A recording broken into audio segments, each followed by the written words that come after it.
জানো ভাতিজারা, হ্যাঁ মনে করো যে আমার আর আগের দিন নাই। আমার ভাই একটা এখন বিশাল উপর পদে চাকরি করে, বুঝছো? আচ্ছা গ্রামে যদি কোনো বেকার ছেলে পেলে থাকে তা আমাকে বলো, আমি চাকরি নিয়ে দেবো। বন্ধু, ইব্রাহিমের না অনেক দিনকার শখ যে সরকারি চাকরি করবো, এমনি অনেক বড় অফিসার না, তাইলে ওরে ফোন দি। হ্যাঁ, আর নাম্বারটা ক। হ্যালো, কে রে বন্ধু, তুই কোনে আসাস? এই সেই একটা লোক পাইছি, তোরে না চাকরি দিব। আয় আয়, চালু আয়, সময় নষ্ট করিস না। বন্ধু ফোনটা রাখ, আমি এখন আসতেছি। বন্ধু রাখ। বন্ধু কইলো কো এই নি চাচা, চাচা, হ্যাঁ, বলো। বলছিলাম না আমার এক বন্ধু চাকরি করে, হ্যাঁ, হ্যাঁ, শখ। এই সেই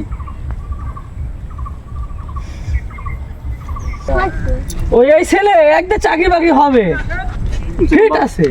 কাকা আমাকে চাকরি নিয়ে দিবেন? আপনার কি কেউ আছে নাকি চাকরি বাকরি? হ্যাঁ আছে, আমার এক বড় ভাই, সে রানিং চৌকিদারের চাকরি করে। তো তোমার লেখাপড়া কত দূর? তুমি কি পাস? আমি তো লেখাপড়া করি না, আমি ইটের ভাটায় কাম করি। ছেলে বলে কি? যাও।